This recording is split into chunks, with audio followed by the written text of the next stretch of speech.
अस्सलामुअलैकुम नाज़रीन इकराम, रोशनी light channel की तरफ से आप सबको खुश आमदीद।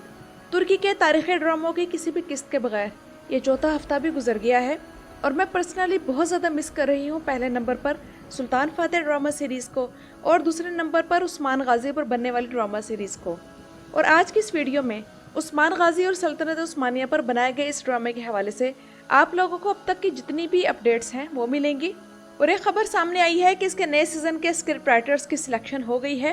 तो आज हम जानेंगे कि नए सीज़न का स्क्रिप्ट कौन कौन से राइटर्स लिखेंगे। इसके अलावा बात करेंगे महमद बोजदैक की उस खुफिया मीटिंग की जो कि 13 जुलाई को हुई है।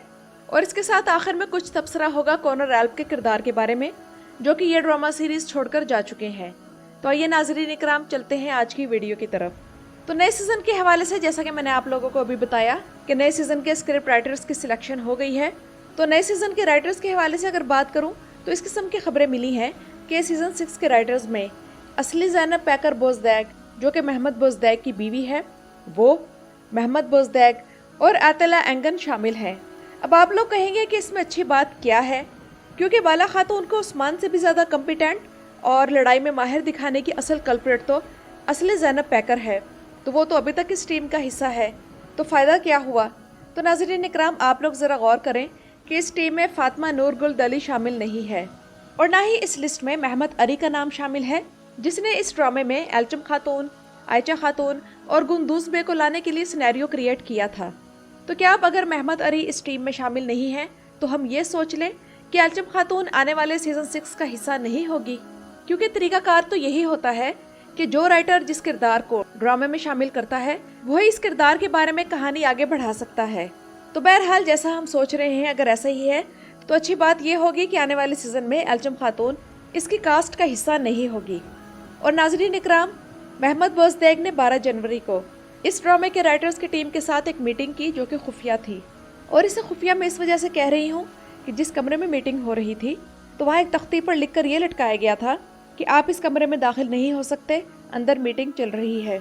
जबकि पिछले साल जब इस ड्रामे के राइटर्स की टीम की मीटिंग होती थी तो वो अपने सोशल मीडिया पर उनकी तस्वीर अपलोड करते थे। तो आप लोग खुद देखें कि ये तस्वीरें पिछले साल के सीज़न 5 के राइटर्स की हैं और वो अपने सोशल मीडिया अकाउंट्स पर ये तस्वीरें शेयर कर रहे थे। तो वाकई सोचने की बात यह है कि पिछले 5 सीजन्स में तो ऐसी नौबत नहीं आई, तो अब ऐसा क्या हुआ है। तो नाज़रीन इकराम, जो हुआ है वो सुल्तान महमद फातेह है, क्योंकि सुल्तान महमद फातेह ने तारीख़ी ड्रामों के मद्दाहों का स्टैंडर्ड बहुत ऊँचा कर दिया है। और सीज़न 6 अगर पहले 5 सीज़न से मुख्तलिफ ना हुआ तो बुरी तरह फ्लॉप होगा। आप लोग खुद देख लें कि सीज़न 5 की आखिरी किस्तों की रेटिंग कैसी रही थी। और ऐसा नहीं कि उनके पास दिखाने को कुछ नहीं है, क्योंकि अभी तो बुरसा की तारीख़ी फतह बाकी है, बाज़ंतीनियों से तारीख़ी लड़ाइयाँ बाकी रहती हैं और उस्मान बे की बीमारी और मौत भी देखनी है। तो अगर राइटर्स पहले से ही अच्छी प्लानिंग और कहानी के साथ मैदान में उतरेंगे तो लाजमन सीज़न 6 मद्दाहों को अट्रैक्ट करेगा और सीज़न के दरमियान में फिर महमद बोजदैक को नए राइटर्स लाने और पुराने राइटर्स को निकालने का काम नहीं करना पड़ेगा।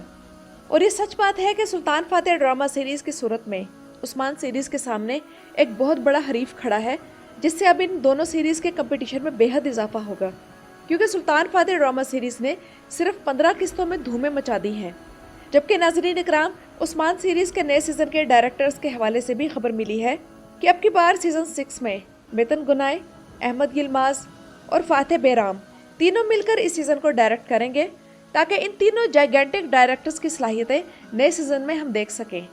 और अब कॉनर रैल्फ की तरफ आते हैं, जिनके ये ड्रामा सीरीज़ छोड़ जाने के बाद मद्दाह गुस्से में हैं और महमद बोजदैक को इल्ज़ाम दे रहे हैं कि वो इतने अच्छे अदाकार को क्यों ना संभाल पाए और वो ड्रामा छोड़ जाने पर मजबूर हुआ। तो नाज़रीन इकराम, बात यह है कि ये लिस्ट लंबी है और इस लिस्ट में सिर्फ कॉनर रैल्फ शामिल नहीं है।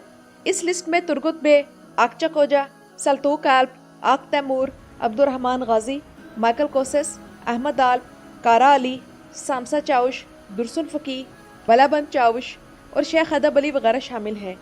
जबकि कुछ ऐसे किरदार थे जिनका जिक्र किया गया और दिखाया ही नहीं। इनमें आय दुगदू, जरको ताय के आयगुल से बच्चे, साउची बे का बेटा सुलेमान और उस्मान और मलहुन का बेटा पाजारली शामिल हैं। और अब सिचुएशन ये है कि पाजारली बे को लाने का वक्त भी गुजर चुका है, जिसके आने की खबर सीज़न 4 में दी गई थी। तो नाज़रीन इकराम, कॉनर रैल्फ, जिसका असल नाम बर्क आर्चर है, एक बेहतरीन अदाकार है और इसके किरदार के साथ स्क्रीन टाइम के मामले में जो नाइंसाफ़ी हुई है तो क्या ही बेहतरीन बात होगी कि अगर इस अदाकार को सुल्तान फातेह ड्रामा सीरीज़ में काम करने के लिए ले लिया जाए और यह उस ड्रामे में कोई बड़ा तारीखी किरदार अदा करे। बर्क आर्चर की अदाकाराना सलाहियतों को सुल्तान फातेह की टीम ही सही इस्तेमाल कर सकती है, जो इस वक्त इतने बड़े बड़े अदाकार उस ड्रामे में शामिल करके भी सबको बराबर बराबर बेहतरीन स्टोरी और स्क्रीन टाइम दे रही है।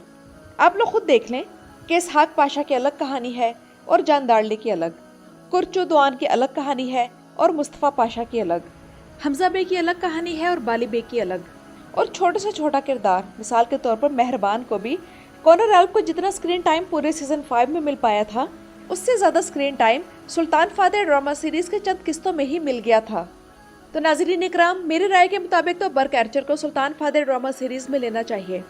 आप लोग इस बारे में क्या राय देंगे कि सुल्तान फातेह ड्रामे में कॉनर रैल्फ को किसी तारीखी किरदार में आना चाहिए या नहीं? मुझे कमेंट्स में ज़रूर बताइएगा। लेकिन नाज़रीन इकराम, इसके साथ साथ हमें ये बात भी याद रखनी चाहिए कि ये चूँकि एक तारीखी फिक्शनल ड्रामा है, तो इसलिए ज़्यादा गिला करना नहीं बनता, क्योंकि जो अदाकार ये ड्रामा सीरीज़ छोड़ कर गए, इनमें से बाज़ अदाकारों ने इस ड्रामा सीरीज़ से निकलने के बाद भी महमद बोज़दैक के साथ उनके प्रोडक्शन हाउस के अंडर बनने वाले और ड्रामों में काम किया है। मिसाल के तौर पर तुर्गुत पे जब ये ड्रामा छोड़ कर गए तो इनके बारे में यह खबर मशहूर हुई कि इनके और महमद बोज़दैक के दरमियान लड़ाई हुई थी, जिसके बाद उन्होंने ये ड्रामा छोड़ा। लेकिन ये खबर गलत थी, क्योंकि अगर इनके दरमियान कोई लड़ाई होती तो तुर्गुत महमद बोज़दैक की इसी रमज़ानुल मुबारक में दिखाई जाने वाली एक और ड्रामा सीरीज़ में काम ना करते, जिसका नाम अजीज़ महमूद हुदाय था। तो बात यही है कि घोड़ा अगर मालिक से दुश्मनी करेगा तो खाएगा कहाँ से। और नाज़रीन इकराम, कई बार ऐसा भी हुआ कि सेट पर किसी अदाकार ने खुद प्रॉब्लम खड़ी करने की कोशिश की, जैसा कि सीज़न 1 में दिखाए जाने वाले कॉनर रैल्फ के बारे में मालूम हुआ था कि उस्मान सीरीज़ के अलावा और भी कई ड्रामा सीरीज़ में इस अदाकार का मसला किसी न किसी से शुरू हो जाता था। तो इंसाफ का तकाजा यही है कि हर जगह महमद बोज़दैक को इल्ज़ाम ना दिया जाए। लेकिन सामसा चाउश यानी इस्माइल हक्की के बारे में हमें दुख रहेगा कि उन्हें जिस वजह से निकाला गया तो उन्हें निकालने की वो वजह नहीं बनती थी, क्योंकि हुआ ये था कि हिंदुस्तानी मुसलमानों पर हिंदुओं की तरफ से जुल्म स्तम ढाने के खिलाफ इस्माइल हक्की ने अपने इंस्टाग्राम अकाउंट पर एक एहतजाजी पोस्ट की थी। और महमद बोज़दैक और ATV, जो कि इस ड्रामे को हर किस्म की सियासत से पाक रखना चाहते हैं ताकि इसकी व्यूअरशिप में कमी ना आए, तो इस वजह से उन्होंने इस्माइल हक्की को इस ड्रामे से निकाल दिया। और उनके ड्रामा छोड़ जाने के बारे में एक और ख़बर ये मिली थी कि सामसा चाउश ने प्रिंसेस सोफिया से हाथ मिलाने से इनकार किया था, क्योंकि वो हाफ़िज़ कुरान है और जिन ड्रामों में वो काम करते हैं तो किसी औरत को टच नहीं करते, यानी कि अब्दुर्रहमान गाजी, जिनका असल नाम जलाल एल है, उनकी तरह। इसी वजह से ये दोनों अदाकार जिन ड्रामों में काम करते हैं वहाँ इनका किसी भी अदाकारा के साथ पेयर नहीं बनाया जाता। और आप लोगों को कुरैश उस्मान के हवाले से आज की वीडियो में दी गई खबरें कैसी लगी, मुझे कमेंट्स में ज़रूर बताइएगा। मेरे चैनल पर आने का शुक्रिया।